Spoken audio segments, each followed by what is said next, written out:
Olá, pessoal. Boa noite.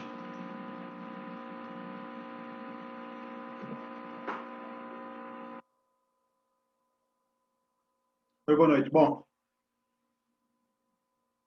vamos lá começar a aula, então. O que eu vou falar para vocês hoje?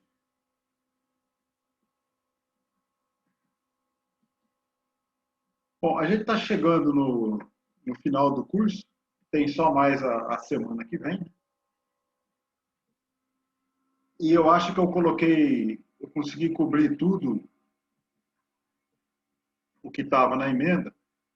E ainda sobrou tempo para a gente fazer alguma coisa. Então, eu quero que vocês vão pensando aí durante a aula que ponto que vocês acharem interessante que gostariam de ver em mais detalhes, tudo, as aplicações. Eu acho que ficou faltando um pouco é essa parte de equações na forma diferencial. A gente fez pouca coisa sobre isso. Então, eu vou mexer mais um pouquinho nisso. E aí, talvez para a semana que vem, eu pense alguns exemplos mais interessantes para a gente fazer e discutir a respeito da aplicação dessa forma diferencial. O que normalmente o pessoal faz nessa etapa do curso é que o pessoal põe a forma introdução, forma diferencial, né? E já pula para a equação de Ohm. Então chega assim, mas no vácuo essa equação fica aqui, fica ali, e já começa a dar umas coisas. Só que eu não acho certo isso, porque tem bastante coisa para a gente ver ainda o que significa essa forma diferencial, como é que usa, que tipo de sistema a gente pode abordar. E depois, a parte de ontem, vocês vão ver o Física 4 durante o curso todo, essa parte. Então, eu estou pensando em ficar só nessa parte de aplicação mais emblemática dessa forma diferencial das equações. Se vocês quiserem, tiverem alguma sugestão, vocês fiquem à vontade de falar durante a aula. Bom, deixa eu voltar aqui. Bom, o que a gente viu? A gente tinha visto todas as equações na forma completa, né? A gente viu na forma integral, e usando o teorema de Gauss e Stokes, eu passei para a forma diferencial. E aí ficou bastante coisa para a gente discutir a respeito disso. A gente fez uma discussão rápida a respeito de forças conservativas e não conservativas, e tem algumas coisas que precisam ser melhor explicadas nisso, mas eu vou fazer mais no final da aula, depois que eu fizer alguns exemplos disso daí. A parte, uma das equações que eu acho mais difícil de se usar corretamente é a lei de Ampère-Maxwell. Por quê? Porque ela mexe com o meio. Tanto o meio dielétrico como o meio, uma condutividade do meio, meio magnético. Porque essas constantes de permissividade e permeabilidade, elas entram as duas juntas aqui na equação de Ampère-Maxwell. E outra coisa que a gente viu foi essas duas propriedades. O rotacional do gradiente de uma função é zero e o divergente do rotacional é zero. Então a gente brincou um pouco com essas propriedades e nessa aula eu quero explorar um pouquinho mais isso, para vocês ficarem mais familiarizados com o trabalho das equações usando esses operadores diferenciais.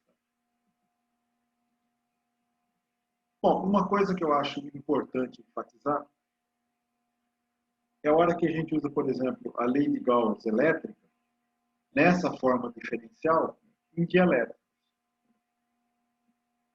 A gente tem o divergente do campo elétrico, né, é igual à densidade de carga sobre a permissividade do meio. O que essa densidade de carga representa? Ela representa todas as cargas ou simplesmente a carga livre? Aí que tem uma pegadinha. É como você escreve ela. Ela quer dizer, tem interpretações diferentes. Então, se eu falo assim, olha, eu estou no vácuo. Então, esse ρ que tem aqui, ó, é a densidade de cargas livres. É o que está no vácuo, é a carga real que tem ali. E o ε0 é a permissividade do meio. Então, se eu multiplicar esse ε0 para o lado de cá, né, multiplicar os dois lados por ε0, aqui fica o D. Só que na hora que eu estou no meio dielétrico, né, e eu escrevo a mesma expressão, ela tem um significado diferente. Se eu escrevo o divergente do D, o que tem na frente é a densidade de cargas livres. Não importa o meio. Agora, do jeito que eu escrevo aqui em cima, eu posso estar num dielétrico ou estar no vácuo, se eu pôr o ε0. E é isso que eu quero explicar. Se eu estou no meio que não é o vácuo, o escrever desse jeito que está aí com ε0, esse ρ significa todas as cargas do meio. Então, é a densidade de carga livre e mais carga de polarização. Para ver isso, ó, faz assim. Como é que é a expressão que a gente tinha para o deslocamento elétrico? É a permissividade do meio vezes o campo do meio, que existe dentro do dielétrico. Isso era igual à permissividade do vácuo vezes o campo que está lá dentro, mais a polarização, o vetor de polarização. Então, o ε aqui, ele leva em conta a polarização do meio. E aqui nessa outra expressão, que está à direita aqui, a polarização está representada pelo vetor P. Se eu tomo o divergente disso, do D, né, a permissividade fica aqui, o divergente do E. Então vai ser a permissividade do vácuo, o divergente do E, mais o divergente do vetor de polarização. Ele é igual a menos a densidade de cargas de polarização. E aí você vê que se você passa esse termo para cá, então o divergente do D é sempre a carga livre. E agora, na hora que eu tenho o divergente do P aqui, que representa a carga de polarização, eu passo esse termo para lá, aí eu tenho que o ε0 vezes o divergente do campo elétrico é igual à densidade de todas as cargas que tem no meio. Tá? É a carga livre mais carga de polarização que eu tenho lá. Então, quando eu escrevo divergente do E sobre ε0, esse ρ representa tudo. Eu não bolei nenhum exercício para fazer, para a gente testar isso na forma diferencial, mas posso fazer para a semana que vem. Não sei se eu vou fazer. Vamos ver o que eu acho para a gente preparar para ver a semana que vem, revendo toda essa parte. Tá aí. O divergente do P é a carga de polarização. Densidade de carga de polarização. Então, lembra, se cair algum exercício. Olha, dado esse campo de polarização, esse campo elétrico dentro de um dielétrico, qual que é a carga de polarização? E aí, qual que é a densidade de carga? Mas aí tem que ter mais uma informação para você conseguir saber o que é carga livre e o que é a carga de polarização. Então, ó, se tiver escrito assim, ó, divergente do E igual a ρ sobre epsilon, é a permissividade do dielétrico, é o campo no dielétrico e a permissividade do dielétrico. A carga de polarização já está incluída nesse epsilon. É a redução da carga pela carga de polarização. Então, o que sobrou aqui é só carga livre. Por quê? Porque se eu multiplicar os dois lados por esse epsilon, eu tenho o D. E o divergente do D é a densidade de carga livre. Agora, se eu tenho o divergente do E igual a ρ sobre ε0, aí esse ρ aqui significa carga livre mais carga de polarização. Esse aqui seria, eu acho que para ver isso, no final eu faço um exercício que eu peguei só o campo de uma esfera. A gente calculou o campo dentro e fora de uma esfera carregada, né? Mas eu não fiz e calculei o divergente, só para vocês verem o resultado. Eu podia ter feito isso naquele caso que a gente estudou, que era uma esfera com um dielétrico em volta. Como é que fica o divergente do D? E esse é um exercício interessante. Eu fiz ele só mais para mostrar como é que usa o divergente. Aí a gente está falando do divergente numa esfera, então, logicamente, você tem que usar coordenadas esféricas. Como que é o divergente em coordenadas esféricas? Se vocês não viram isso no cálculo, vocês têm que procurar numa tabela. Bom, de qualquer jeito, você tem que procurar numa tabela, porque nunca ninguém lembra de cabeça como que é a expressão desses operadores diferenciais, dessas operações, em outros sistemas de coordenadas que não seja o cartesiano x, y, z. Mas a gente vai fazer no final da aula. Então, só lembrando, o que exatamente a hora que a gente escreve o divergente do E igual a ρ sobre epsilon, e se é o epsilon ou se é o epsilon zero, tem diferença. Se eu estou no vácuo, não tem. Mas se eu estou num dielétrico, tem diferença, de um jeito ou outro de escrever.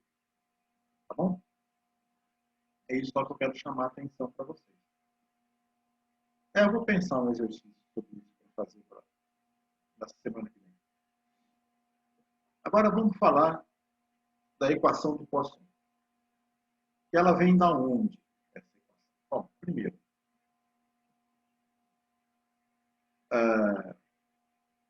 só lembrando que a gente tem que o divergente do rotacional é sempre zero.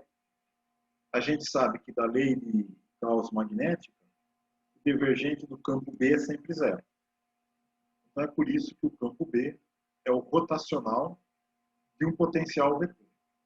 Só que quando a gente põe isso de um modo simples, né, na parte estática que a gente estava falando, na eletrostática, esse potencial vetor é responsável pelo campo magnético. A gente nunca olhou, ou nunca discutiu ainda, que ele também contribui para o campo elétrico. Qual é que é a contribuição dele?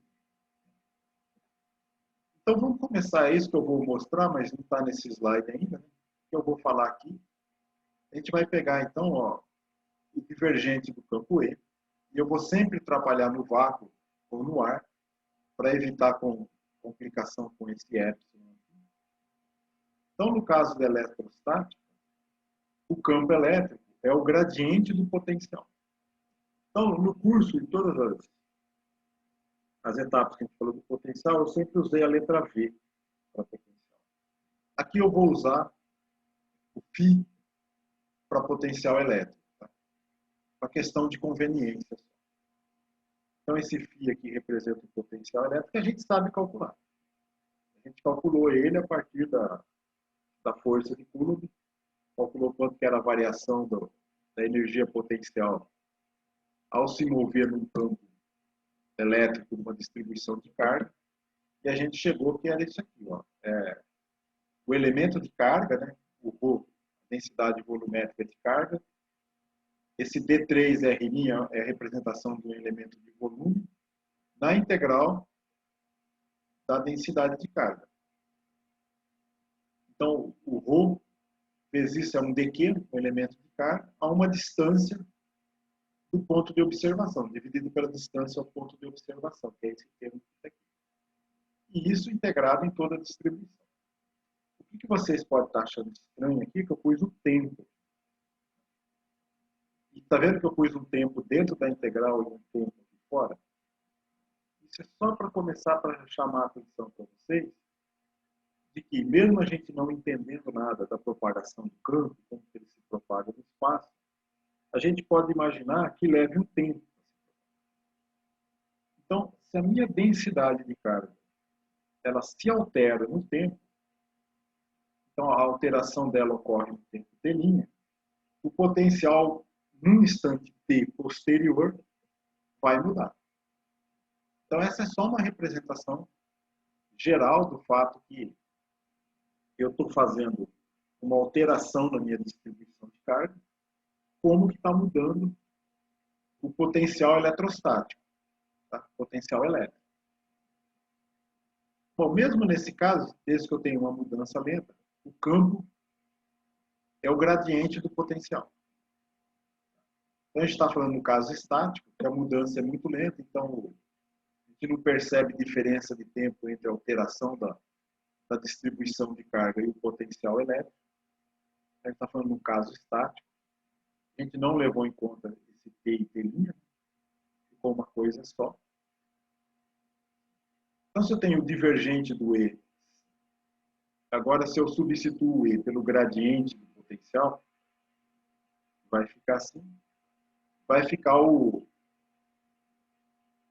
esse termo, esse nabla ao quadrado aqui, é um símbolo para escrever o divergente do gradiente. Então, onde vocês veem na aula de hoje, eu não vou entrar quem que é esse nabla 2, a gente não precisa saber ainda usar ele, nem vamos discutir isso. É só vocês saberem que simplesmente é um símbolo para o divergente do gradiente. É uma coisa que eu tomo o gradiente e depois tomo o divergente.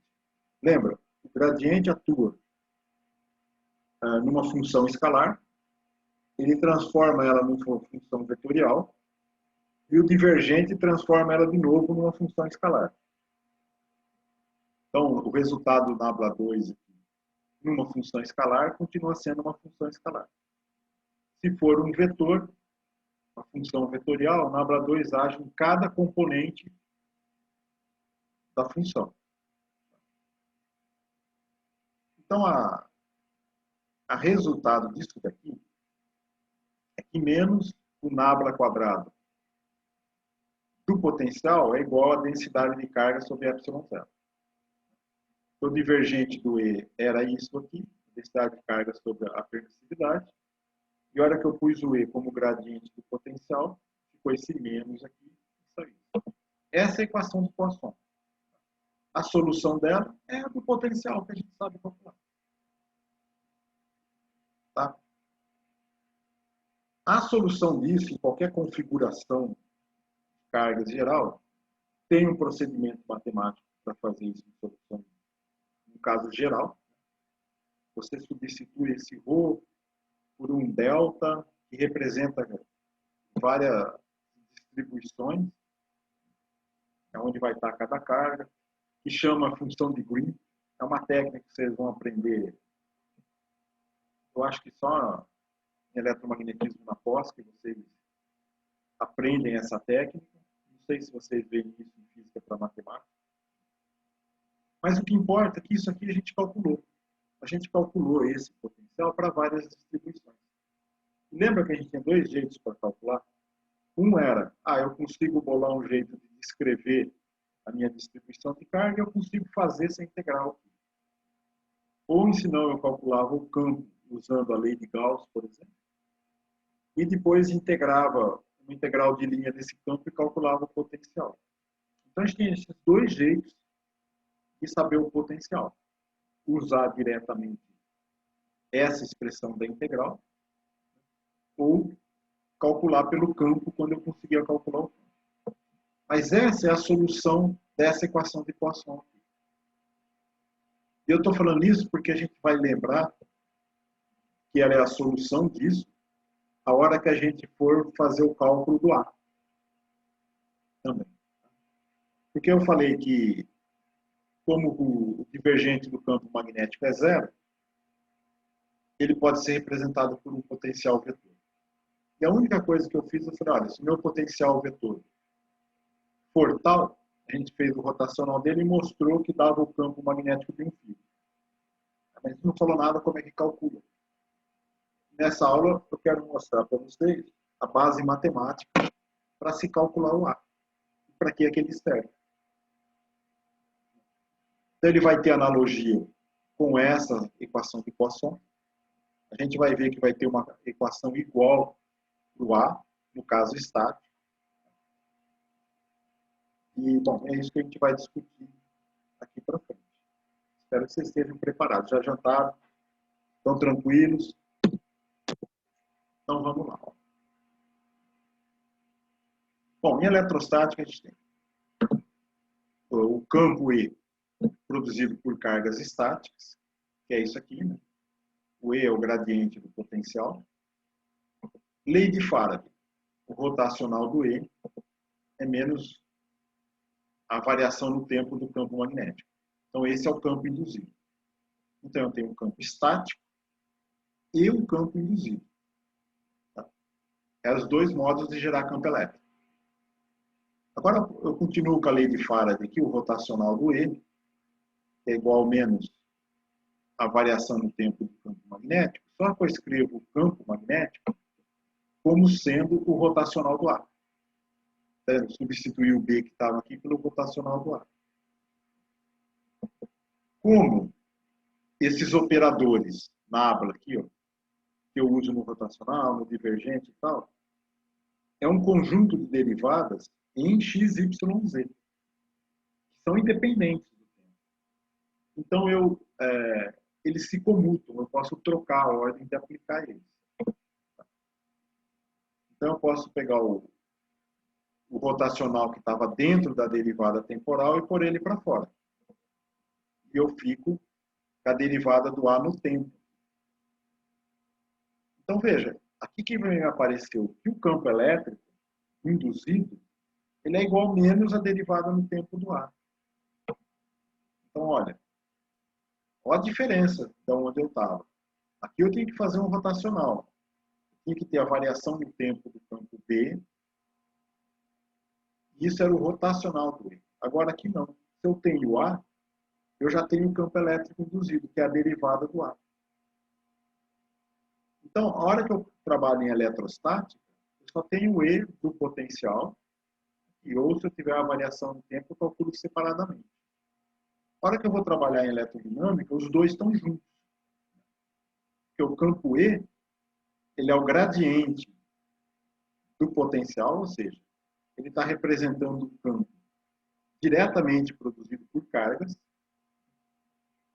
e a derivada do potencial vetor no tempo, representando que se essas cargas se moverem, eu tenho corrente. Essa corrente produz campo magnético. E esse campo magnético, ele variando no tempo, ele produz um E. Então, aqui eu tenho o E total, que se usa em eletrodinâmica, que tem a contribuição do potencial escalar e da variação temporal do campo B, representada pelo potencial vetor. Você está vendo que agora a gente conseguiu completar todas as fontes de campo elétrico? Então, uma vez que eu tenho o potencial escalar, que eu sei calcular, lá, e a hora que a gente vê como calcula o A, eu sei descrever completamente o campo elétrico. As duas fontes de campo elétrico, diretamente de carga e devido ao movimento das cargas. Não são coisas independentes.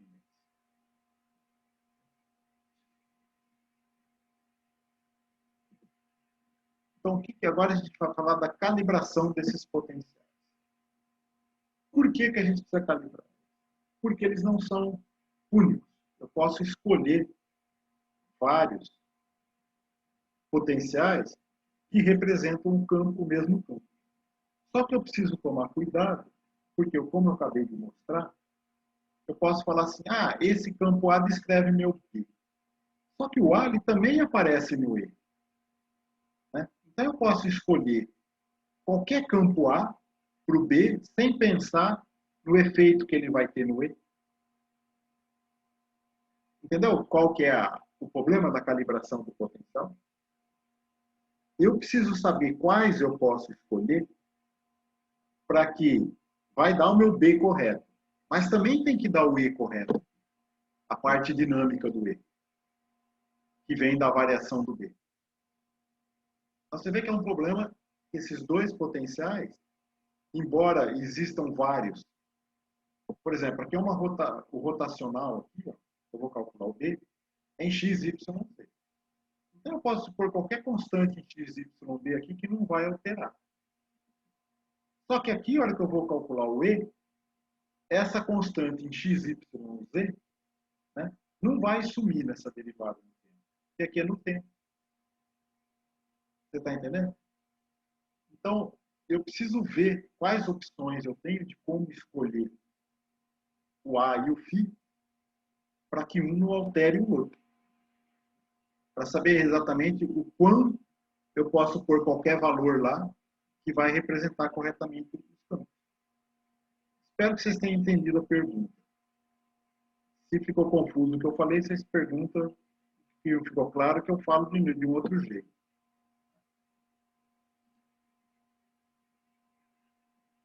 Mas eu acho que vocês vão entender, é simples.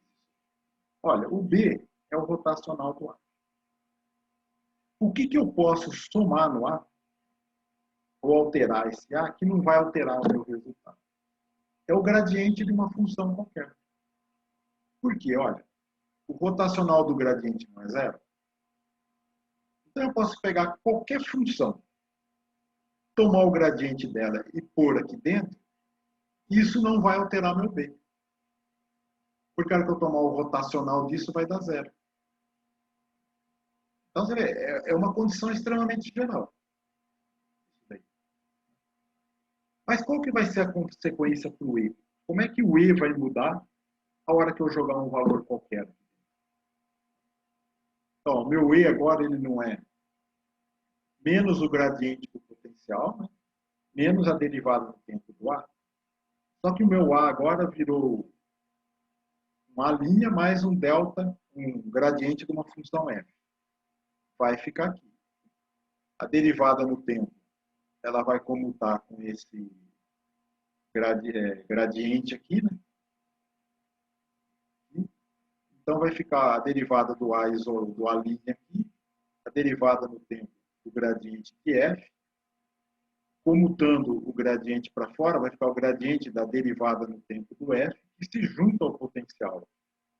Então os dois ficam juntos aqui dentro. Então eu tenho o potencial que eu tinha, mais a derivada no tempo da função que eu usei para calcular o gradiente e somar no A. Quando isso vai dar o mesmo E? Aqui eu sei que vai dar o mesmo B. Mas quando que essa alteração que eu fiz lá no A vai também dar o mesmo valor do E?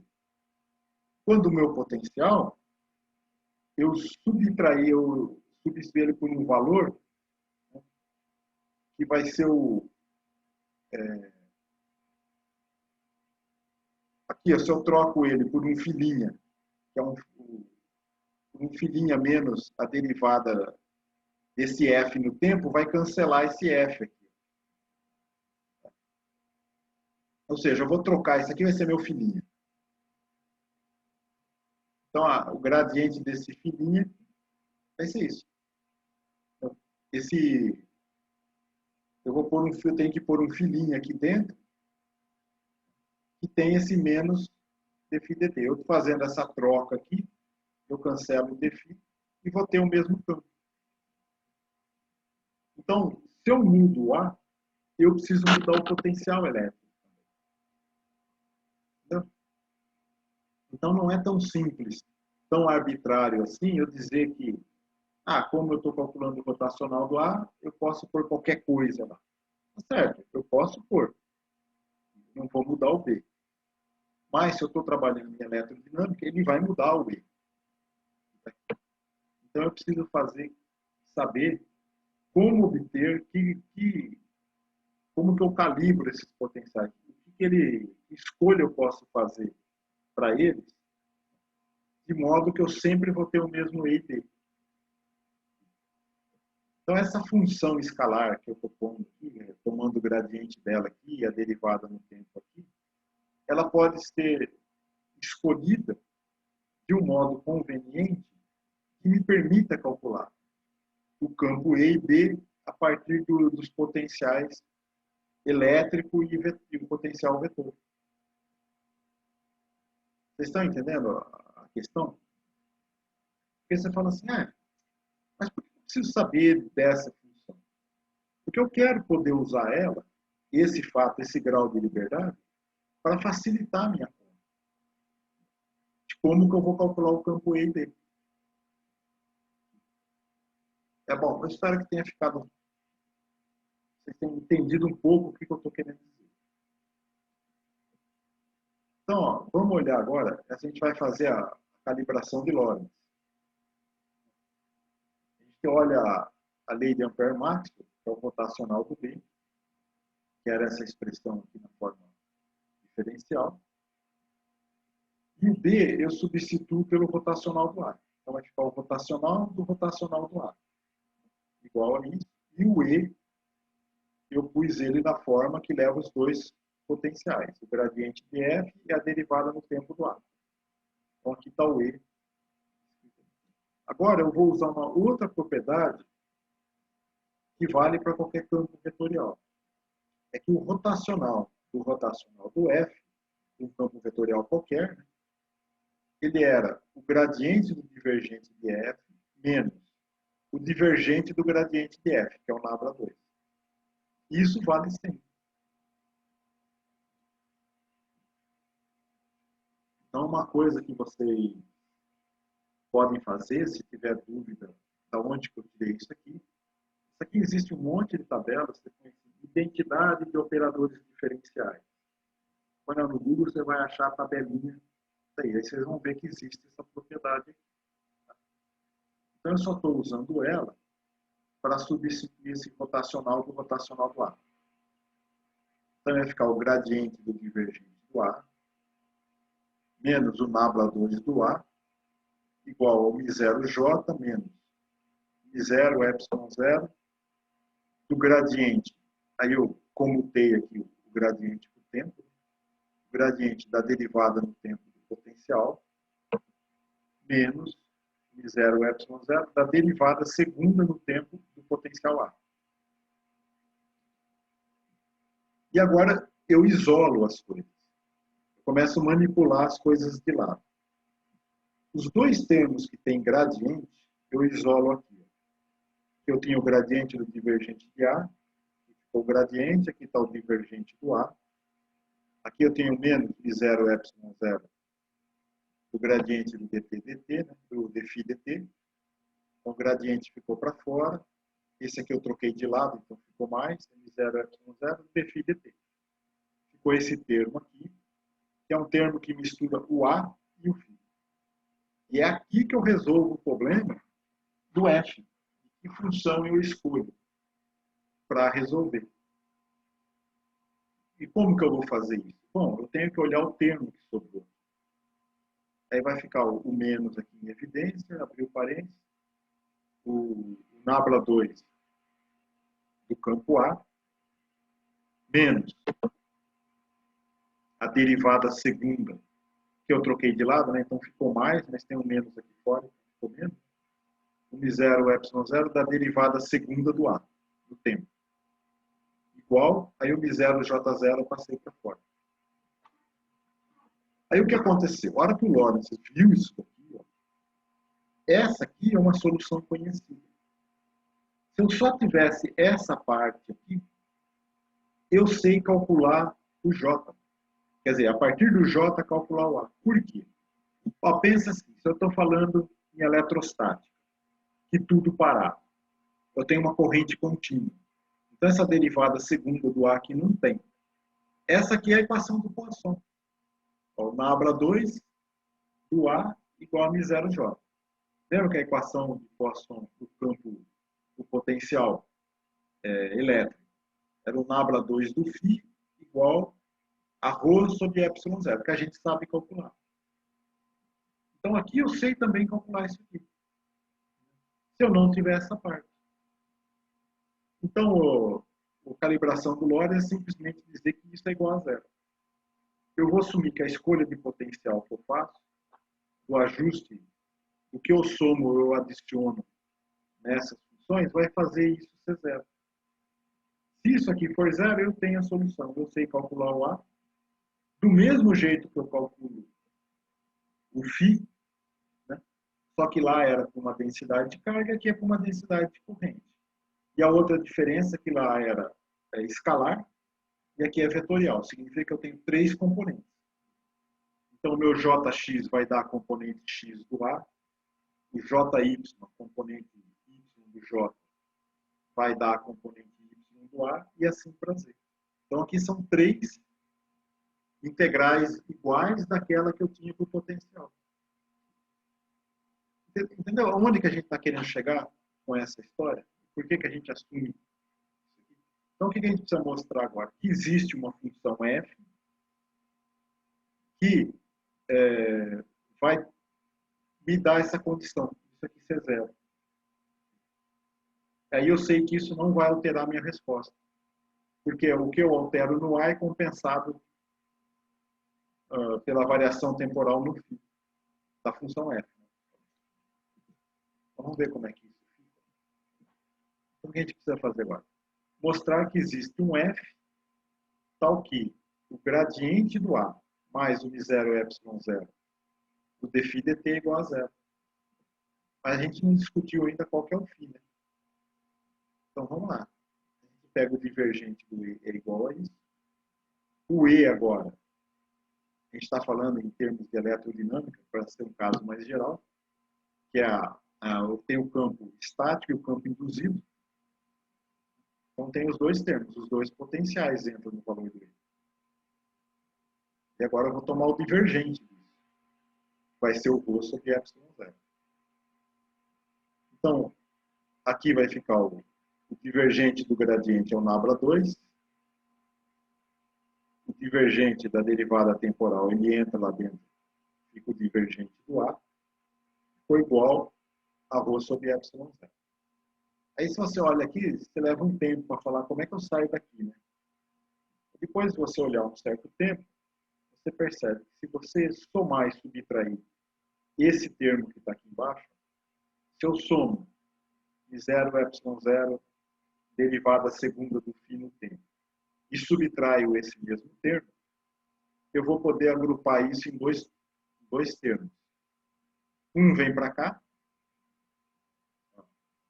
Então, eu vou pegar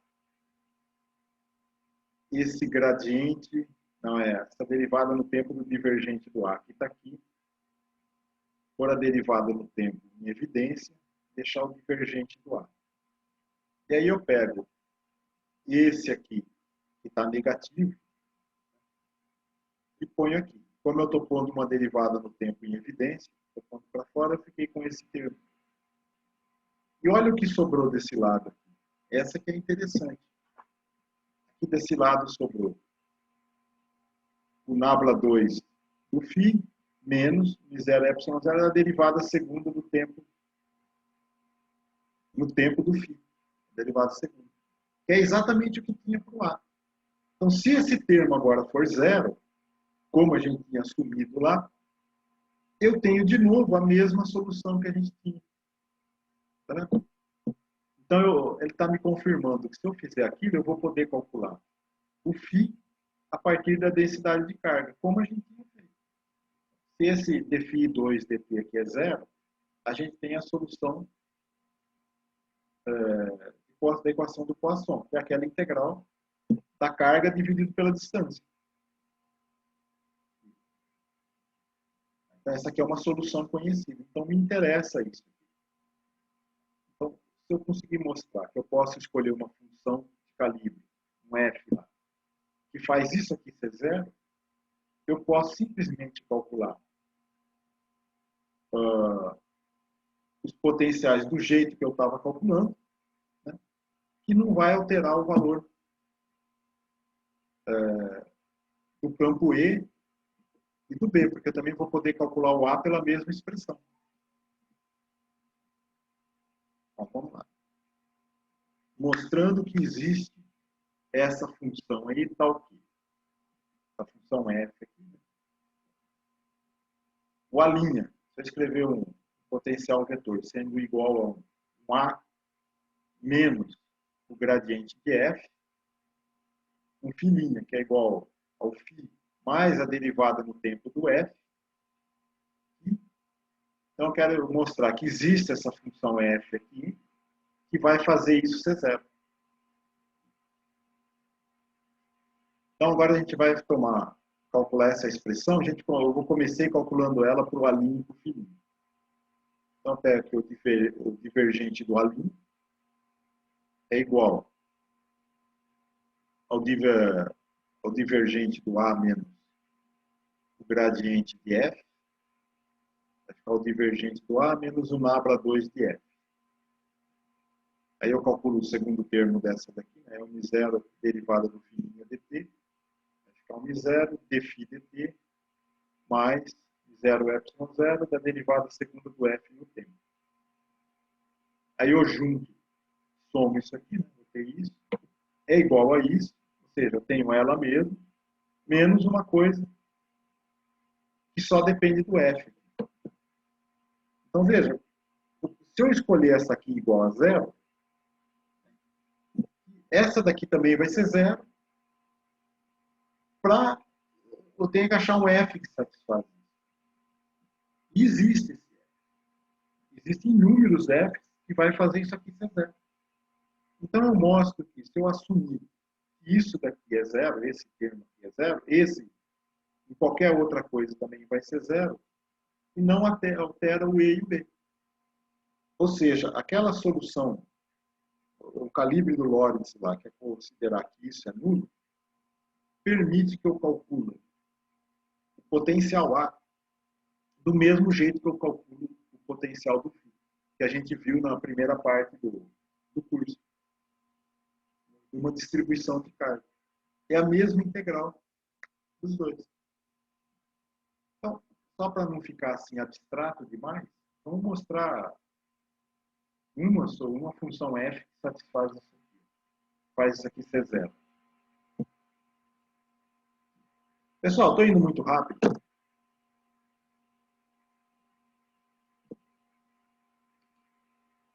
Às vezes, o que eu planejo falar em 2 horas para vocês, eu falo em 40 minutos. Ah, beleza.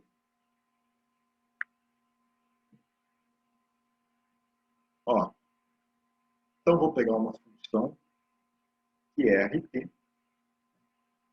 E eu vou simplesmente escrever ela, R, então, é a reposição, T é tempo, como sendo uma função de um argumento, e esse argumento é que é uma função de RT. Só que o truque aqui é que eu estou combinando posição e tempo no mesmo argumento. Então, eu tenho, isso aqui é geral, né? Eu vou mostrar que isso é um tipo de solução, mas podia ter outro, tá? Isso aqui é só para sair do 100% abstrato. Então, se a gente calcular o nabla 2 desse f, que é o divergente do gradiente do f, dá isso. Você vai falar, mas como é que você chegou nisso? Ó, o gradiente. Então, eu vou derivar. Eu tenho que fazer a regra da cadeia. Eu derivo, o gradiente é derivado em x, y, z. Né? Então, eu derivo o f em relação a esse argumento, e depois esse argumento em relação ao x, por exemplo. Aqui, como eu estou fazendo um produto escalar, que vai multiplicar o x aqui vai ser a componente x desse vetor k. Então, vai sair o kx. Só que vai ser isso aqui na direção x, o ky na direção y e o kz na direção z. Agora que eu estou meio gradiente. Agora eu faço o divergente. Eu vou pegar onde tem o kx na direção x, vai ficar a derivada de x. Então, vai sair um outro kx. Vai ficar kx ao quadrado. Para cada um dos termos. Então, a hora que eu pegar os 3 termos que saem daí, vai ficar o k quadrado. Que vai ficar kx ao quadrado, mais ky ao quadrado, mais kz ao quadrado. Dessa derivada do f em relação ao argumento. Esse f é qualquer coisa. É por isso que é geral isso. Pode ser qualquer função. Pode ser expoente, pode ser cosseno, pode ser, sei lá o quê. Né? Uma gaussiana, qualquer coisa. Desde que esse meu argumento ele junte o espaço e o tempo. Eu tenho isso. Eu acho que é uma coisa interessante vocês praticarem. Vai ajudar em Física 4, se vocês fizerem isso. Praticar isso aqui. Escreve essa conta aqui, um f qualquer, toma o gradiente disso aqui, depois você toma, da resposta disso, você toma o divergente. Você vai ver que vai sair esse k quadrado. Bom, isso aqui é uma parte que a gente quer mostrar. Falta a derivada no tempo. A derivada no tempo é análoga, só que é uma variável só, né? Então, eu vou fazer a derivada do f no tempo, vai ser a derivada do f em relação a esse argumento e do argumento em relação ao t. Então, vai sair o menos ômega. A hora que eu fizer de novo, vai sair o menos ômega. Então, vai ficar ômega ao quadrado da derivada segunda do f em relação a esse argumento. Aí, se eu somo as duas, que é o que a gente queria mostrar, que essa junta aqui, eu posso escolher um valor que dá zero, mas eu poderia escolher um outro valor que não fosse zero. Então, veja, aqui eu isolei esse termo aqui, isso aqui ficou em evidência. O que tem aqui? Bom, tem uma coisa que eu posso fazer esse zero. É uma constante, μ0 e ε0, vezes outras constantes que eu escolhi para estar como coeficiente da posição e do tempo. Zero. Então, o que significa? Existem inúmeras funções f de x, infinitas, na verdade, que vão justificar aquilo. Que eu posso escolher e para que aquilo dê zero. O ponto que eu quero dizer é isso. Ó, que, usando esse calibre, que aqueles termos que misturam o divergente do A e a derivada do tempo no φ, se eu assumir que é zero, eu vou poder calcular o J, saber o J, a densidade de corrente, calcular o A, e saber a densidade de carga e calcular o φ. Só que aqui, ó, isso é em eletrodinâmica. É assim que se calcula, por exemplo, a radiação emitida por uma antena de rádio. Né? Você tem aqui, ó, o J é uma densidade de corrente que sobe e desce na antena, no tempo. E a solução disso vai me dar o campo A em torno da antena. E esse campo A me dá o quê? O campo elétrico, o campo magnético e o campo elétrico que essa antena emite. Essa solução é importante. Isso é em eletrodinâmica. E também tem o potencial escalar. Então, eu tenho o A e o φ a partir de... Essa daqui se chama equação de Helmholtz, inhomogênea. A homogênea acabamos de resolver. Essa aqui de cima. É uma solução da equação homogênea de Helmholtz. E essa daqui é da inhomogênea. Por quê? Porque eu tenho uma fonte. A gente sabe calcular ela? Sabe. Todos os cálculos que a gente fez, quer dizer, sabe eletrostática. Todos os cálculos que a gente fez para uma distribuição de cargas, calcular o φ, é o mesmo que a gente faz para calcular o A. Porque vocês estão vendo que são extremamente análogas as coisas. E a equação é a mesma. A única coisa que aqui tem uma constante, que é o μ0. E aqui tem a outra constante que está embaixo, que é o ε0. Aqui no A eu tenho 3 componentes, então essa de cima representa 3 equações. E aqui de baixo é uma só. Mas a solução é a mesma. Então, em sistemas quase estáticos, eu posso usar esse potencial retardado, no sentido de que eu posso considerar as coisas acontecendo na fonte do campo do potencial, na distribuição de cargas, em tempo t', e vou obter uma variação numa posição distante do potencial num outro instante t posterior. E isso é a solução disso daqui, ó, dessa equação de Helmholtz inhomogênea, que se usa uma técnica, uma das que eu pelo menos lembro de ter visto, que se chama a função de Green do sistema. Se vocês quiserem ver o que é isso, você põe na função de Green no Google, você vai achar o que é. Não sei se você vai entender, mas pelo menos você vai ver que é a solução dessa equação de Helmholtz inhomogênea. No link que está na outra página, lá fala da função de Green, se quiserem dar uma olhada. Bom, em eletrostática, eu não tenho essa parte, então tem a equação da Poisson. É isso aqui. É simplesmente a carga, a contribuição de cada elemento de carga dividido pela distância ao ponto de observação. Para o J, eu vou ter a mesma solução análoga para ele, só que é para cada uma das componentes. É a mesma coisa. Então, quando eu tenho agora, não é eletrostática, as cargas estão paradas, mas eu tenho corrente contínua.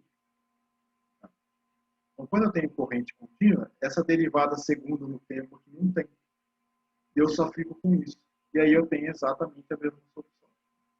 Então, todos aqueles cálculos que a gente fez de potencial para distribuição de cargas se aplicam diretamente no cálculo do ar. Então, para mostrar isso, vocês querem ver um exemplo que eu achei bastante interessante, né? E vem na sequência do que eu tinha falado, do exemplo que eu usei, para que eu dei um potencial vetor e calculei o campo B dele. Então, agora vamos ver de onde que veio aquele potencial vetor. Então, basicamente, a técnica, esse método 1, é você fazer o seguinte. Todas as soluções que a gente tem do potencial elétrico para uma distribuição de cargas podem ser utilizadas no potencial vetor, encontrando uma densidade de carga para cada componente de J. Essa é uma parte, esse é bem, como é que se fala, truquezinho. Você nunca mexeu com isso, você sacar como é que faz essas coisas, não é óbvio. Mas se vocês começarem a procurar, fizerem uma pesquisa de cálculo do potencial vetor para um anel, para um disco, para uma espira, para um fio, aí vocês vão achar bastante exemplos disso daí. Eu vou fazer um aqui.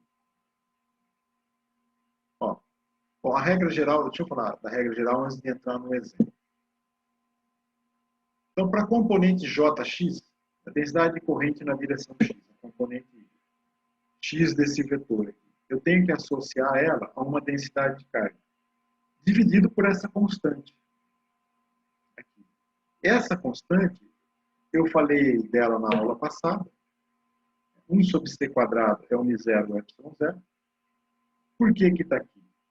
Porque na equação de Helmholtz, lá na frente, no caso do ρ é dividido por ε0, e no caso do J é multiplicado por μ0. Então, a hora que eu divido por essa constante, eu converto de uma para outra. Eu troco que era dividido por ε0 para ser multiplicado por μ0. Bom, então, o exemplo que eu vou fazer. O A para um fio com corrente, um fio retilíneo, longo, percorrido por uma corrente uniforme. Então, a gente vai usar o que a gente fez por um fio carregado, olha a diferença, para calcular o A. O que a gente fez por um fio carregado? Lembra que até foi um exercício da prova, isso daí? Tinha um condutor cilíndrico com carga. Qual é o campo elétrico que ele produz? Aí a gente usou a lei de Gauss em volta do fio. A gente monta aquele cilindro ali. E a gente chegava no fio infinito com carga uniforme. O campo elétrico era a densidade linear de carga, que é esse lambda, por 2πε0 R, na direção radial. Então, meu campo elétrico, no fio, né, ele cai com a distância, quando eu estou fora do fio, com a distância, e é sempre a ponta perpendicularmente ao fio. E aí, a gente tinha que calcular, por exemplo, qual é o potencial disso. Por integral, calcular aquela integral que dá o potencial, dá para fazer também. Mas é mais fácil, nesse caso, eu calcular o potencial caminhando, fazendo uma integral de linha no campo. Porque esse é um campo estático. Então, eu pego, vem uma distância R0, que está próxima do infinito, até um ponto R. E vou integrar isso daqui. Então, meu DL aqui é um DR R chapéu. Esse aqui é um caminho perpendicular ao fio. Então, vai ficar só o DR aqui, né? O lambda sai para fora, 2πε0. Eu vou ficar com a integral de R0 até R, dr' sobre R'. Isso é um logaritmo. Então, vou ficar com menos lambda sobre 2πε0 do ln de R sobre R0. Quem é esse R0? É um valor muito grande, que é onde eu não sinto mais a presença do campo. É um R0 que vai para infinito. Mas essa é a solução que eu tenho para o fio. Como que isso me ajuda a calcular o A? O A vai ser isso daí.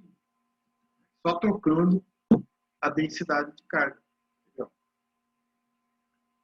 O fio retilíneo, uma densidade de corrente J. Então, vai ser um JZ. O fio vai estar na direção de Z.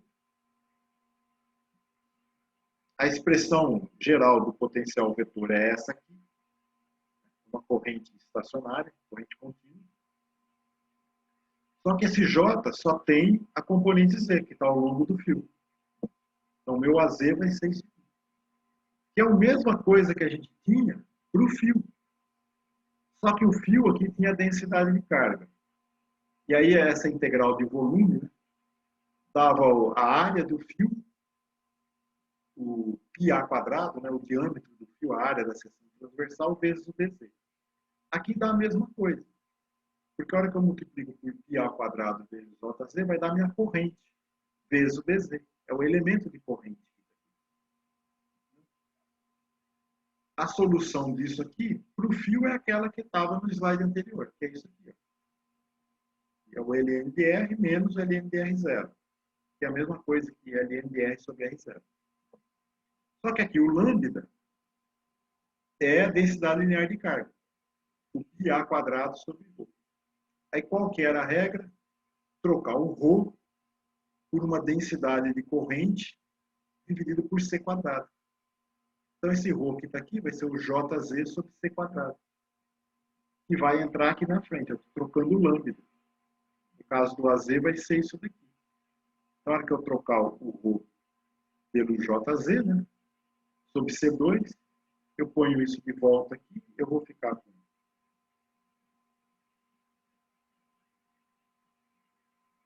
o C², ó. C² vezes ε0 vai dar 1 sobre μ0, que vem para cima. Aí o μ0 veio para cá. O πa² JZ é a seção transversal do fio vezes o J, que é a corrente do fio. 2π ln de R, isso aqui é uma constante, que é um ponto de referência que ele está parado. Então, o meu AZ, ele é isso aqui, ó, menos μ0i sobre 2π do ln de R, mais uma constante. A hora que eu tomo o rotacional dele, eu vou ter o campo que a gente conhece do fio. Isso aqui está na aula passada, no último slide lá, aula 14. Slide 14 ou 13 agora. Tem um slide lá que eu tirei. E tinha umas coisas que não estavam muito certas lá, achei melhor tirar. Então, eu acho que é o slide 13, é o último slide. Que a gente pegou exatamente esse A, tomou o rotacional dele e chegamos no campo do fio. Entendeu? Então, esse é um método que você tem para calcular o potencial vetor. Você faz uma analogia direta com o potencial que você calculou para uma densidade de carga. Simplesmente trocando, fazendo essa substituição aqui. A solução que você tem para a distribuição de carga pode ser usada para calcular o... Um outro jeito que é legal de fazer também é fazer assim. Esse é um outro método. O cálculo do potencial vetor, método 2. A gente vai usar o teorema de Stokes para calcular o A. O B é o rotacional do A. Beleza, sem problema nenhum. Aí eu vou calcular o fluxo do B através de uma superfície. É essa expressão aqui. Não importa a superfície. Então, o fluxo do B, vezes aqui eu troco o B pelo rotacional do A, eu vou ter o fluxo do rotacional através daquela superfície. Aí, se lembrar do teorema de Stokes, o fluxo do rotacional, o que é? É a integral do A, né? O fluxo do rotacional do A é a integral do A num contorno que define aquela superfície. Que a gente fez o caminho contrário. Quando a gente foi da forma integral para a diferencial, a gente tinha a integral de contorno e viemos para cá. Agora a gente está fazendo o contrário. A gente tem o fluxo do rotacional numa superfície, a integral no contorno. Para que serve isso? Bom, se eu tiver uma distribuição, uma região do espaço que eu sei o A, eu sei o B, eu consigo calcular o fluxo do B através de uma região, e dependendo da simetria que ela tem, eu posso definir um contorno onde eu sei o sentido do A, pelo menos, o módulo dele, eu posso usar isso para calcular o A. Que é como se calcula, por exemplo, o A em torno de um solenoide. O solenoide não é uma região que tem um campo magnético constante. A gente sabe assim, eu sei o campo magnético dentro do solenoide. Ele é aproximadamente constante. E fora o campo magnético é zero. Mas fora eu tenho A. O rotacional do A lá fora vai ser zero, mas eu tenho A. Então vamos calcular esse A, olha. Aqui eu desenhei essa parte azulzinha. É uma região onde o campo circular de raio A, onde o campo B é uniforme. Que pode ser a seção transversa do solenoide. Aí eu descrevo um circuito C em volta, de raio R. E aí eu uso isso aqui. Então, se o B está uniforme lá dentro, o fluxo do B, que seria esse termo que está aqui, é B vezes πa quadrado, para R maior que o A. Esse circuito preto que está maior. Então, o fluxo do B vai ser a integral de linha do A num contorno C. Então, vai ser de 0 a 2π. O R define na direção φ. O A, por simetria, ele está na direção φ aqui. Vai ficar 2πa R. Então, o A lá fora é o fluxo do B sobre 2πr. Você consegue perceber que isso, se eu tiver variação no tempo, isso me dá o A lá fora? O A induzido? Só fazendo isso? Porque o A não, o E não, dá o E lá fora? Porque o E não é a variação do fluxo no tempo? E o E que a gente pôs lá não é a componente induzida dA/dt? É só derivar isso no tempo que eu vou ter aquela resposta. Mas, em todo caso, o importante aqui é que eu tenho A.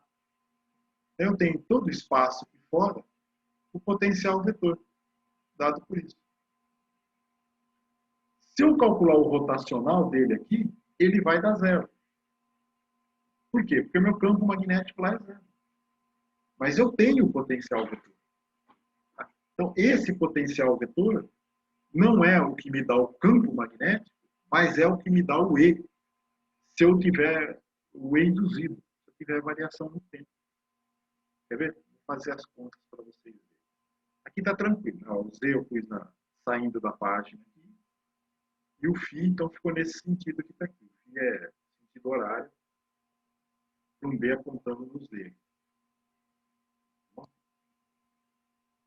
Então, primeiro eu vou fazer o seguinte. Vamos brincar com o tempo. Então, vamos supor, aquele ali, o B era aquele campo do solenoide. Se é uma corrente contínua, está lá. Mas se eu for uma corrente alternada em volta do solenoide, e um núcleo magnético sem esterese, o B vai variar no tempo com a mesma frequência que a corrente alterna, da corrente alternada na bobina. Então, meu B vai ser um B0 e de ômega t.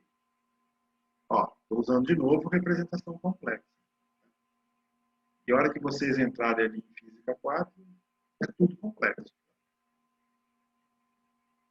Então, o A de R, que ele é diretamente proporcional ao fluxo, vai ficar um fluxo EI de ômega t. Quem que é o campo elétrico? Agora é só o campo elétrico induzido. É a menos dA dt. Derivada do A no tempo. E vai ficar isso aqui. Só vai sair o I ômega para fora. Tá vendo que é facinho? Então, meu campo agora é isso aqui. Para R maior que A. E se eu pegar um R, aqui que eu esteja dentro da região do campo magnético, se R menor que o A. Então, é fácil ver aqui. Antes de vocês olharem para cá, olha aqui para cima. Então, aqui vai ficar R quadrado, dividido por R. Vai sobrar um R. Só que aí, aqui de baixo, eu multipliquei e dividi por R, por A quadrado. Então, ficou A quadrado aqui.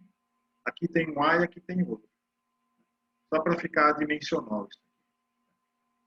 Mas então, isso ficou proporcional ao R. Então, fora, eu tenho um campo que cai com E, que é o campo induzido. E dentro fica um campo elétrico que aumenta com E. A gente podia muito bem ter calculado diretamente pela lei de Faraday. Então, vamos ver se dá a mesma coisa. O rotacional do D, do E, é menos o dB dt. Então, como é que a gente calculava o E? A gente fazia um contorno em volta do dB dt aqui. Como ele está numa região definida do espaço, eu calculo o fluxo do potencial do B, né, variando no tempo, seria isso aqui. Então, o contorno vai ficar 2πr, E igual. O B eu derivei no tempo, ó, só vem o I ômega para fora. B0 E de I ômega t, vezes a área, porque é o fluxo. Ó, tá vendo que deu a mesma coisa que está aí em cima?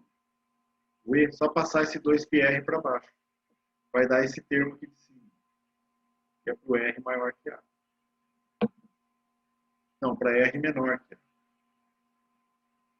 Só que nessa região do espaço,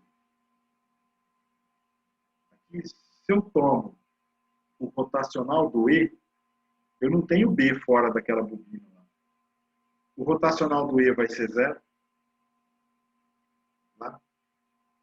Então é isso que eu vou aproveitar esse exercício para mostrar como que calcula esse rotacional aqui num sistema de coordenadas que não é cartesiano, x, y, z. Não é ortogonal. Então, rotacional em coordenadas cilíndricas. Meu E induzido era isso aqui. E que componente, que é o que está no slide anterior, que componente eu tenho? Que componente isso representa? Olha, é uma componente na direção do φ-chapéu, que é o azimuth em torno do eixo Z, e ela só depende de R. Então, é a componente φ que só depende do R. Como que isso fica, então, a coordenada cilíndrica aqui, como eu tenho a direção do campo magnético, do solenoide aqui ao longo do Z, né? Tudo que está variando em volta ele é longo, então não estou analisando o efeito de borda. Eu vou usar coordenadas cilíndricas. E aí, uma coisa que é bom para vocês terem é uma referência onde vocês podem lembrar como que escreve esses operadores divergente, rotacional, em coordenadas que for conveniente. Então, tem uma tabela muito bem feita no Wikipedia, e é onde eu peguei aqui, ó, o rotacional em coordenadas cilíndricas. Depois vocês visitam lá, tem bastante tabelinhas lá. Eu lembro que quando eu estava fazendo Eletrodinâmica 1 e 2, pelo Jackson, a coisa que eu mais consultava era essa tabelinha que ficava no fim do livro. Ficava toda hora indo lá nessa tabelinha para lembrar como é que era isso daqui. Hoje em dia é bem mais fácil. Você olha na internet e você já tem a tabelinha lá. Então, ó, em coordenadas cilíndricas, eu vou escrever meu campo vetorial. Ele tem componente. do Rho chapéu. Para não fazer confusão, aqui eu estou pegando o Rho chapéu, porque em coordenadas cilíndricas o pessoal usa, em vez de usar R, usa Rho, para definir que esse Rho é sempre uma distância ou uma direção perpendicular ao eixo Z. E o R fica mais no caso geral de coordenadas esféricas. Então, eu escrevi o rotacional aqui usando o Rho como sendo a distância do eixo Z, mas na expressão que a gente tinha aqui em cima, o R é o Rho, porque ele já foi definido perpendicular ao eixo Z. Então, vamos só olhar as componentes que eu tenho aqui. Bom, então eu tenho a componente do rotacional na direção Rho, que é sempre a derivada das componentes que não tem Rho, a componente Z derivada em φ e a componente φ derivada em Z, na direção Rho. Aqui tem 1 sobre Rho, porque isso aqui tem que ter a dimensão de comprimento, de metro. Aí depois eu tenho a componente na direção φ, do rotacional, né? É a derivada da componente Rho em relação a Z e da componente Z em relação a Rho. Depois, na direção Z, eu vou ter 1 sobre Rho da derivada do Rho vezes a função, a componente φ de Rho, menos 1 sobre Rho da derivada da componente Rho em relação a φ. Então é isso que eu tenho. Aí eu tenho que olhar agora para o meu problema e ver qual que me é útil. No que a gente tem aqui, a gente só tem a componente φ. Então, quais que tem componente φ? Eu tenho aqui. E onde tem mais componente φ? Aqui. Só que ela só depende do Rho. Que no caso que eu escrevi lá, eu escrevi com R. Né? Então, o Rho aqui vai para R. Foi para R aqui. Então, o único que está derivado em relação a Rho aqui é em relação a Z. Componente φ em relação a Z. Não tem. O componente φ não está variando com Z. Então, só me sobrou essa aqui. Então, o rotacional do E vai ser 1 sobre R, eu trocando o Rho por R, da derivada do R φ, na direção do Z chapéu. Então, para essa solução aqui, que é para R maior que o A, que é a região onde tinha o campo magnético, né? Veja, eu tenho um R aqui que eu multiplico. Esse R que eu estou multiplicando aqui vai cancelar esse. E essa derivada vai dar zero. Então, fora da região que eu tenho o campo magnético flutuando no tempo, o rotacional do E é zero. Tá? E mesmo assim é um campo não conservativo. Por que é um campo não conservativo? Porque se eu dou uma volta em volta dele, né, eu não volto no mesmo potencial. O potencial mudou de uma volta, é um potencial induzido. Eu tenho a diferença do potencial é de uma volta, é o campo induzido ali em volta. Então, ele não é conservativo. Porque o potencial conservativo só depende da posição final. Então, no potencial conservativo, se eu faço uma espira, qualquer círculo e volto no mesmo lugar, meu potencial, a variação do potencial é zero. E aqui não. Se eu dou uma volta em torno dele, a minha diferença de potencial não é zero. Não. Então é isso. A gente tinha discutido a respeito do campo teu rotacional zero, se ele implicava que era conservativo. Não. É um exemplo claro que eu tenho um campo, o rotacional é zero e ele não é conservativo. Vamos em frente. Então, vamos verificar a lei de Faraday na forma diferencial. O campo induzido, agora dentro do anel, né, dentro daquela região, é isso aqui. Então, ele aumenta com E. E esse, então, vai ser o Eφ de R. Só que para não repetir essas constantes aqui, eu vou chamar tudo isso de K. Então, aqui ficou só o R. Aqui. Então, meu campo E é proporcional ao R. Então, se eu uso aquele mesmo termo do rotacional em coordenadas cilíndricas, só sobrou esse termo. E agora estou multiplicando por R. Então, quando o R estava embaixo, cancelou. O rotacional é zero. Mas agora o R está em cima. Então, ele não vai cancelar. da R quadrado aqui dentro dessa derivada parcial em R. E a hora que eu derivar vai dar um 2, 2R, e vai cancelar com esse R que estava aqui fora. Então, eu vou ter 2 cada aquelas constantes na direção de Z. Então, o rotacional do E, se eu ponho os valores das constantes ali, vai dar tudo isso aqui, que eu estava aqui em cima. Com um 2. Então, ó, o 2πa quadrado vai cancelar com esse 2πa quadrado que está embaixo. Vai ficar o quê? Menos I ômega do campo magnético, da amplitude dele, e a fase, a oscilação temporal dele aqui. Mas isso é o quê? A derivada do B no tempo. Menos ficou aqui. Ó. O B não é B0 e ômega t? Eu derivo no tempo saindo em ômega. Então isso aqui nada mais é do que isso, que é exatamente a lei de Faraday. Então a lei de Faraday, fora da região que eu tenho o campo magnético oscilando, que induziu o campo, ele é zero, o rotacional do E. Mas é um campo induzido.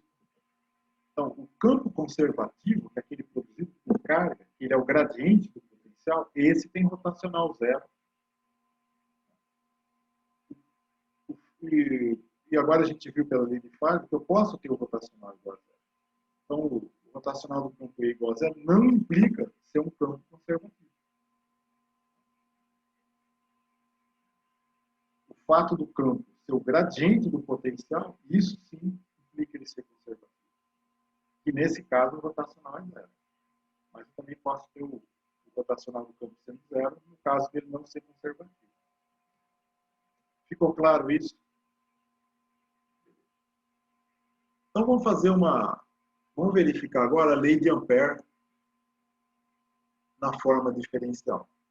Então não estou pegando a parte que tem a corrente de deslocamento, estou pegando uma corrente estacionária, não tem campo elétrico variando no tempo, eu só tenho o campo elétrico que produziu esse J aqui. Então a gente já calculou isso aqui. Lembra que a gente pegou um fio, quando eu tenho uma densidade uniforme de corrente, eu aplico a lei de Ampère e calculo o campo magnético dentro do fio e o campo magnético fora do fio. Então, dentro do fio, ele aumentava com R, fora do fio, ele cai com R. Essa é a solução que a gente tinha. E aí, o que isso quer dizer? Que eu tenho um B com componente φ, esse B está sempre na direção φ, com R. Então, eu volto no rotacional em coordenadas cilíndricas, só vai sobrar aquele termo que a gente tinha ali. E aí é o mesmo caso, olha. Quando eu estou fora, e eu multiplico por R, aí cancela esse R que está de baixo, aí é derivado da zero. Então, o rotacional do B fora do fio é zero.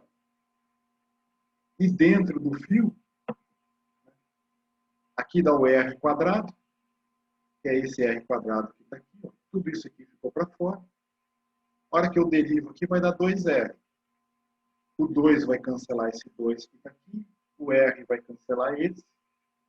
E vai ficar μ0i sobre πa quadrado. Mas peraí, mas a corrente dividida pela seção transversal do fio é a densidade de corrente. Então eu tenho a lei de Ampère. É por isso que essas formas diferenciais é chamada pontual. Porque se eu fizer tomar o rotacional do B, ele vai ser o μ0j. Se eu estiver na região que tem o J. Se eu estiver fora da região que tem o J, o rotacional do B é zero. Ele varia localmente. Então o J produz o B, mas ele produz o B também na região que eu não tenho o J. Como usar essas equações é cheio de truquezinhos. Você precisa ter um entendimento da física, realmente. Não é só você ter a equação. O que eu faço com essa equação? Você precisa entender o que ela está dizendo. Então, a lei de Faraday, por exemplo, na forma diferencial, ela diz que o rotacional do B é M0J. Mas a gente sabe que o J que produz o B. Mas não é em todo o espaço que isso aqui é válido. Na região que eu não tenho o J está gerando o B também. E aí que eu preciso usar a forma, sei lá, usar a forma integral, por exemplo, para calcular isso. E aí que é importante eu calcular o A. Quando eu descrevo pelo rotacional, o potencial vetor, né, eu abrangi todo o espaço. Por causa que eu calculei o A para o fio, né, o A existia aqui dentro e existia aqui fora. O rotacional do A aqui dentro. Não, acho que lá foi por causa do B, né? Mas eu tenho por causa do fio também? Não fiz, né? Você tem o B aqui dentro e tem o B aqui fora. E se ele variar no tempo, eu tenho o campo elétrico induzido. Vocês entendem por que ter noção desse potencial vetor A, ele é importante? Porque ele completa, cobre todo o espaço. E você consegue saber o que está acontecendo em todo lugar. Não só se basear no que é a propriedade do campo, ponto a ponto, quer dizer. Então, reescrevendo, né? O que ela quer dizer aqui é o seguinte: o rotacional do B é igual à densidade de corrente na região que eu tenho corrente. Se eu estiver fora, o rotacional do B vai ser zero. Mas foi esse J que produziu o B em todo o espaço. Eu saberia disso se eu tivesse calculado o A. Lembra que o A tem a ver com o J? Então, na hora que eu calculo o A usando aquela integral do J, né, a solução da equação de Poisson, no caso de corrente contínua, e a da equação de Helmholtz, no caso de corrente que depende do tempo, eu consigo descrever o campo B em todo o espaço. Bom, vocês não querem perguntar nada, não? Vocês estão tranquilos mesmo?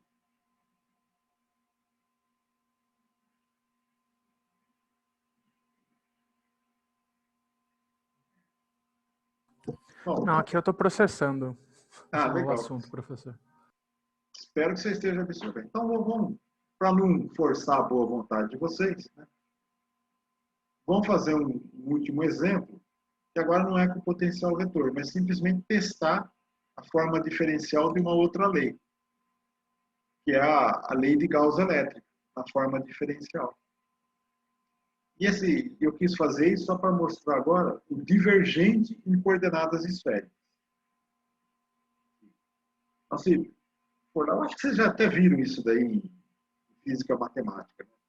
Como é que esses operadores em vários sistemas de coordenadas, pelo menos no XYZ, no cilíndrico e no esférico. Mas, como eu não sei, todo mundo está no mesmo nível, né? Então eu vou fazer aqui esse exemplo do campo E por uma esfera uniformemente carregada. E com isso eu vou aproveitar para mostrar para vocês, para quem não viu ainda, como é que o divergente em coordenadas esféricas. Então aqui eu tenho o campo produzido por uma esfera uniformemente carregada, fora da esfera, R maior que o raio da esfera, que é a carga dividido por 4πε0, radial, a direção radial dividido por R2, que é o campo de uma carga pontual. E aqui eu tenho dentro da esfera. O campo aumenta com R.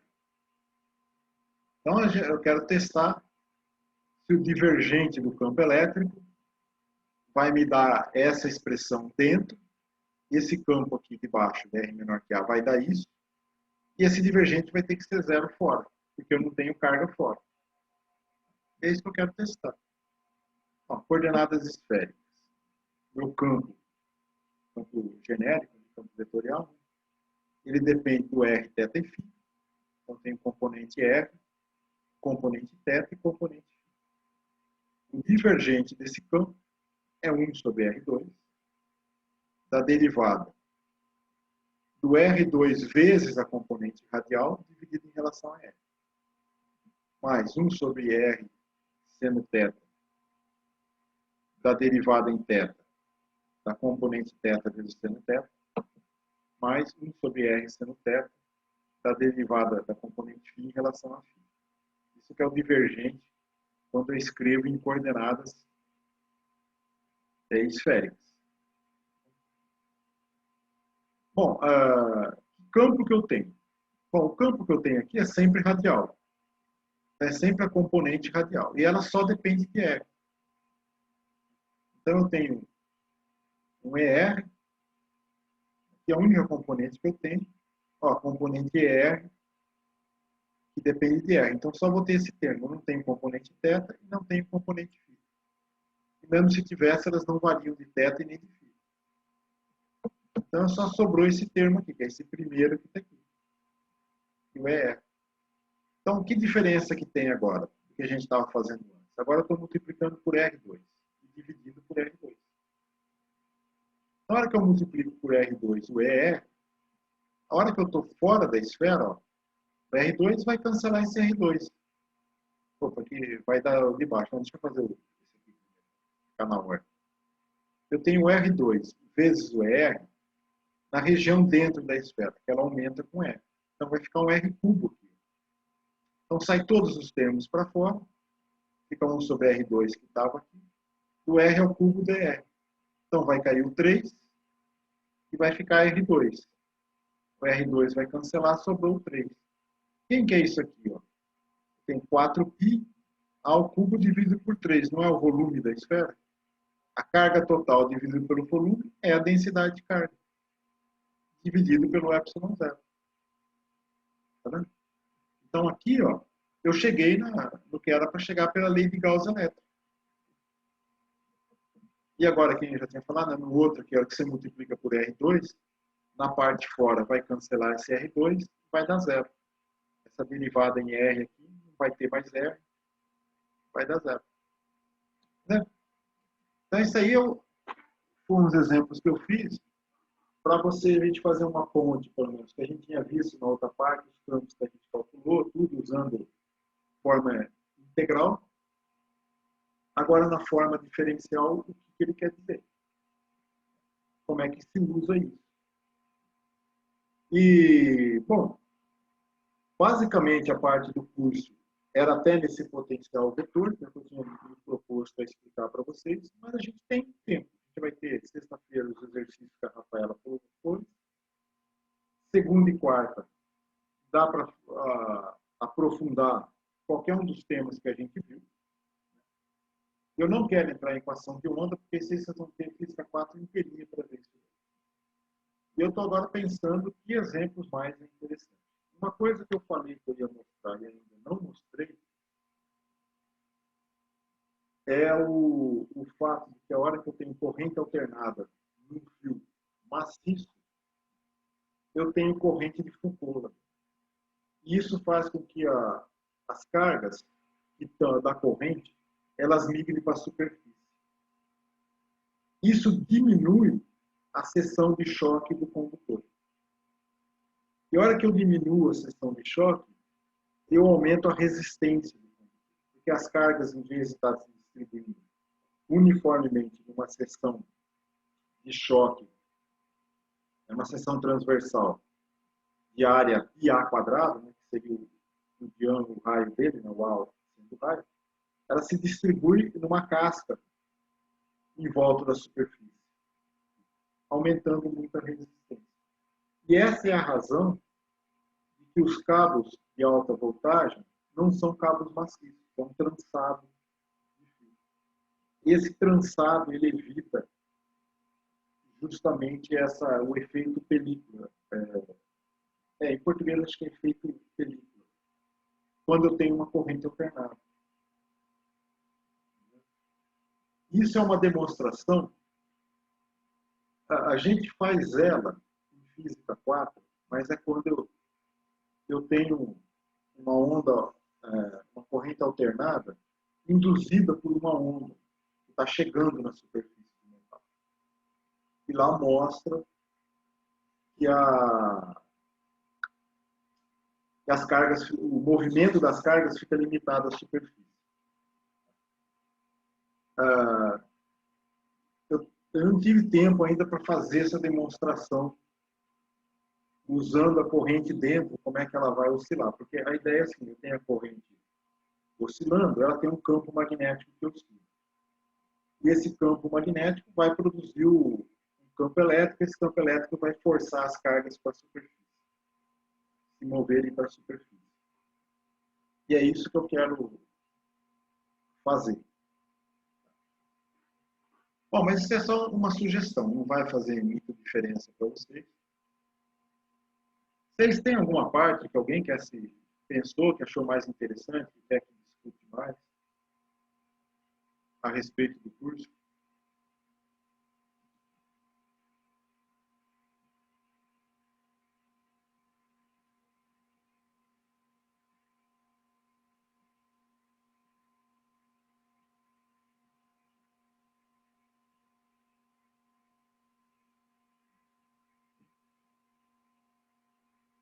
Vocês tentaram fazer a lista lá? Vocês percebem que cada exercício acaba sendo bastante trabalhoso, porque é bastante coisinhas que tem que se levar em conta. Principalmente sistema de coordenadas que eu vou pôr, função que eu estou usando, às vezes precisa fazer uma integral e uma derivada. Mas essa parte de eletromagnetismo, ele aplicado, realmente, ele é bastante cheio de truques, né? Truquezinhos. Por exemplo, o cálculo de... Eu queria mostrar, tem uma hora no curso eu pensei assim, vou mostrar para esse pessoal como é que é o campo magnético de uma esfera carregada, girando. Eu sei que dá para fazer por potencial vetor. Mas eu teria que bolar um jeito de encontrar esse potencial vetor. É como se eu tivesse o campo de uma esfera e a partir dele, campo de uma carga esférica, esse campo aí, calcular o potencial e usar uma expressão para chegar no potencial vetor. E aí eu calculo o campo magnético tomando o rotacional. Seria mais ou menos fazer a integral do campo de linha, né? Nesse campo aqui, para encontrar o V. E dessa solução usar para as componentes do potencial vetor. Só que ele vai ter componentes em R, θ e φ. Ou só R, né? Acho que é só R, depois forma rotacional. É que tá, tem que pensar como é que faz. Para fazer. Tem esses dois problemas que eu mencionei, né? O do fio e esse do magnético da esfera. Eu não sei o que eu vou ter muito tempo para fazer, mas de qualquer jeito, eu não sei o que eu vou conseguir preparar para vocês para a semana que vem, em termos de exemplo, que eu acho que vale a pena ver a título de curiosidade, e depois fazer um resumo, uma revisão, né, de tudo que foi visto nessa parte, nesse terceiro bloco. Bom, pessoal, é isso. Se não tiver perguntas, se tiverem perguntas, eu estou aqui. Se não tiverem, eu vou terminando por aqui.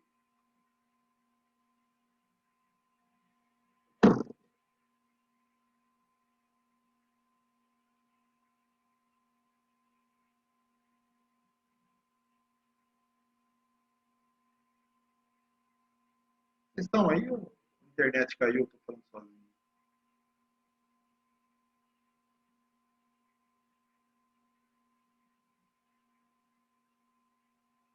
Então, eu estava conversando com a Rafaela, dela, se ela teria tempo de montar mais uma lista, mas eu nem sei bem o que, né? Seria uma lista mais sobre essa parte, sobre o mesmo tema. Ou equações gerais de máxima, a aplicação delas de uma forma geral. Então, uma coisa que poderia fazer é, por exemplo, tem um potencial vetor tal. Qual que é o campo magnético e qual que é o campo elétrico induzido. É um tipo de exercício. Vocês gostariam de ver mais exercício? É sempre é mais importante ver essas coisas aplicando do que só ver a parte teórica. Então tá, talvez eu faça isso. Eu vou fazer uma revisão geral, por exemplo, na segunda, e fazer alguns exercícios, depois na quarta a gente faz mais alguns exercícios. E na sexta a gente fica para tirar dúvidas ou fazer alguma exercício que a Rafaela propôs. Eu vou pedir para ela fazer mais alguns, então. E ficamos assim. Tá? Bom, tem um monte de vocês aí, acho que nem vão precisar fazer a terceira prova. Eu acho que eu fui muito bonzinho na prova 2. É melhor vocês aprenderem e passarem do que estudar e passar. Tá bom, pessoal? Bom, é isso. Obrigado a vocês pela atenção e boa noite para todo mundo.